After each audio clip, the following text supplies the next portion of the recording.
Hey everyone, it's Ben Hardy here, and we have to talk about how the floodgates have officially been opened.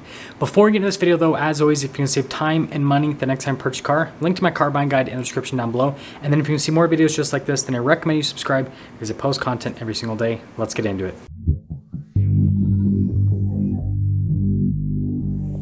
So to set the stage for this video, I actually want to quickly talk about my research process for these videos, because I always have a lot of people ask me like, hey, where are you getting all this information from?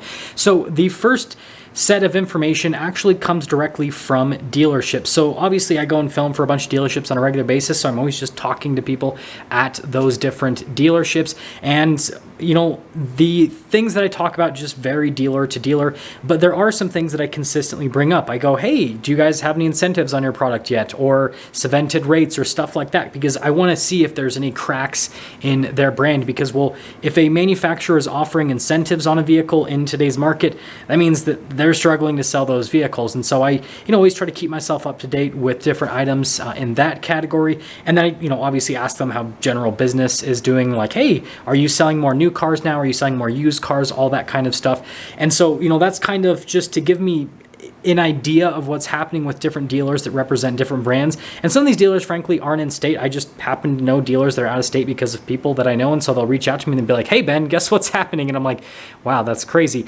And then I'll also research into national trends. So I'll look at wholesale values across the nation with used cars. And then with new cars, I'll look at the big automotive groups, right? Like Lithia, for example, I'll see how many cars they're selling. Are they selling more new cars, or are they selling more used cars?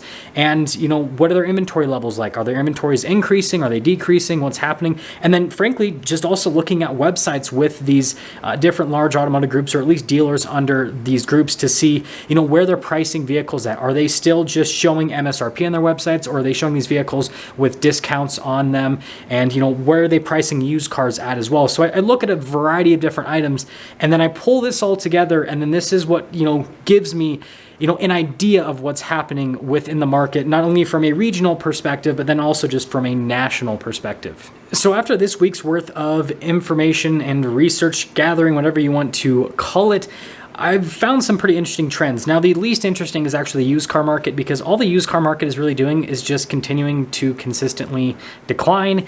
And so, what I've been saying over the last few months still applies to the used car market. You probably should avoid it because, well, used cars are going to be cheaper tomorrow than they are today. And what this means is we are slowly shifting into what I would consider a more normal market, where, you can't go and buy a car and then have it be worth more than what you paid for it a few months later, especially new vehicles, right? Because of how far the used car market is going down, we'll finally be able to be in a market where if you buy a new vehicle, then you're going to lose a lot of money on that vehicle with most new vehicles.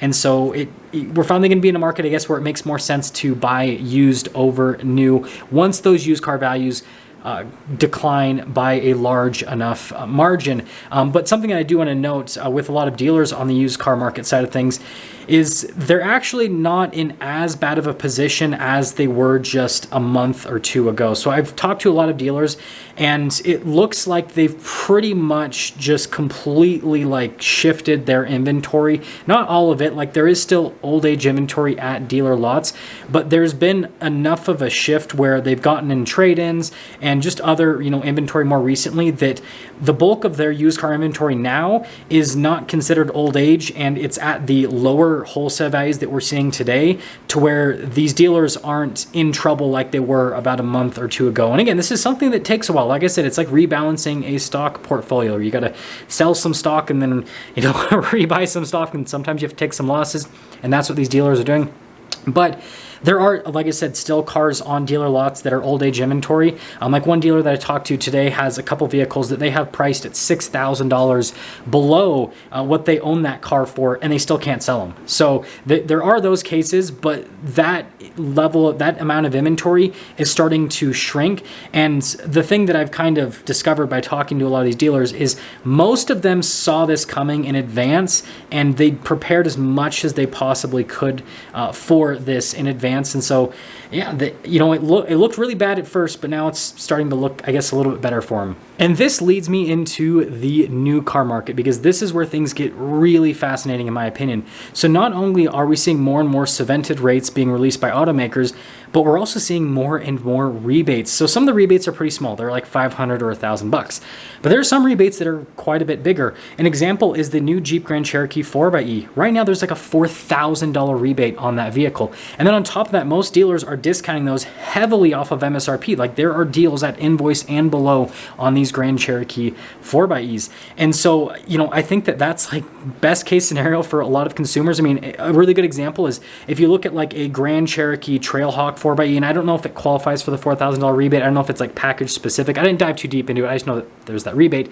Then like $4,000 off of MSRP, it's like a $70,000 MSRP vehicle. You're at like $66,000, and then after invoice minus holdback and everything, I mean, you're like going to be like under $60,000 on like a $70,000 MSRP vehicle. Like we're starting to see pre-pandemic levels of discount on these new vehicles, because that's what we saw again prior to the pandemic. Is you'd see that $5,000 to $10,000 to $15,000 off MSRP on a lot of vehicles, and it's back. Like it's literally back again, and it's crazy. But I guess the crazier part is, although those deals are now out there, people still aren't biting. And this is something that dealers are telling me that they think is crazy, because just a year ago, they would be selling an identical vehicle at MSRP or even above MSRP, and people would just, boom, swoop up and buy it. And now, not only do they have rebates from their manufacturers, but they're also discounting those vehicles off of MSRP. And the thing that's really interesting is with some vehicles, not all vehicles, if you take the discounted price and you throw that into a finance calculator and you take the price they're selling that vehicle at last year with the markups, then the payment actually comes out to be the same and sometimes even less in today's market.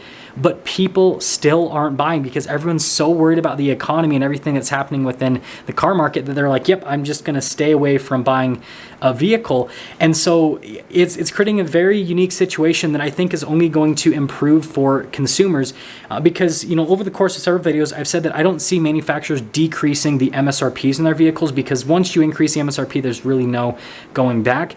But I see more incentives coming out, and that's exactly what we're seeing. We're seeing more and more incentives being released by automakers, and this is actually a way for an automaker to basically track along with the market without hurting themselves too much. Because let's say a manufacturer did decrease the MSRP on a vehicle they're selling, well, that's a more like permanent change, because it's like, okay, well, that is what the sticker price is. That's what the manufacturer suggested retail price is. But if a manufacturer releases a rebate, well, that's more of a month-to-month type deal. And so let's say that, the market, contracts like it is right now, and so they release that $4,000 rebate on those Grand Cherokees, for example, and then next month, let's say the market's a little bit hotter. Well, boom, they can just pull that rebate out, and the MSRP is the higher MSRP that they increased. And so it's like rebates are basically always like a win for the manufacturer, because it's a way for them to try to push more volume when they need to, and then when they don't need to push as much volume, they can just pull it away instantly. And so yeah, but it's cool that we have rebates again, and again, cemented rates as well. And then the last big piece of news is that not only have automakers finally accepted everything that's happening in the market, dealers have as well. Now, obviously, behind closed doors, dealers have been saying that the market's going to complete poop for quite some time, but now they're being a lot more open about it. And so they're completely shifting gears. And again, I've talked about this over the course of a few weeks, but it's becoming very apparent now, because what dealers are now doing is they are basically shifting their business model to focus more around volume, like what they used to do prior to the pandemic. And so they're not trying to swing for the moon with every single car deal. They're just trying to get as many car deals as they can possibly manage. Now, yes, if they can make, a lot of profit off of one car deal, they'll definitely do that. They'll take advantage of deals when they come along.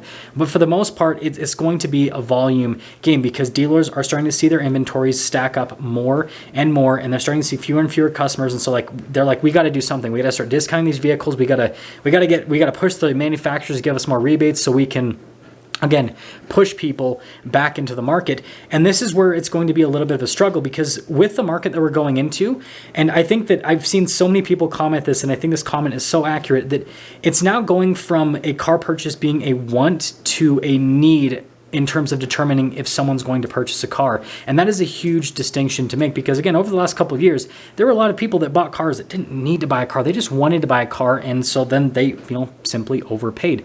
But now that we are shifting into a different market where, again, we're potentially going to be in a very, very bad situation economically across the US, a lot of people are now taking a step back and going, okay, well, I don't really need a car. I just want a car, so I'm going to wait until I need a car.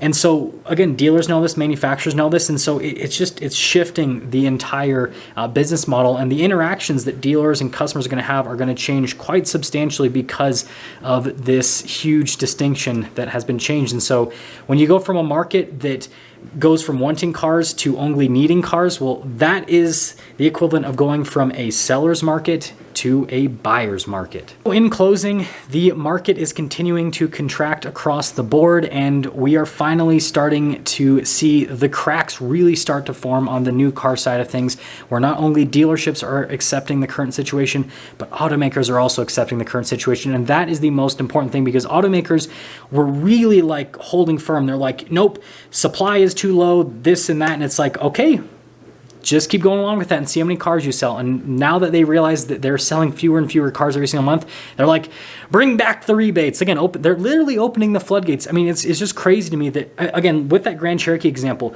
if you wanted to buy a Grand Cherokee 4xe just a few months ago, you would have had to have paid MSRP for it. And it's like now today, $4,000 worth of rebates and then like another, several $1,000s worth of dealer discounts. I mean, it's such a huge difference. And so I'm excited. Well, I shouldn't say excited. I think that's probably a bad word to use. I guess I always like just studying the car market. That's what excites me about it. So I'm not excited. I'm more interested in seeing what happens over the next few months. But it looks like the deals are only going to get better, especially for people that are cash buyers. With that being said, I'll see all of you in the next video.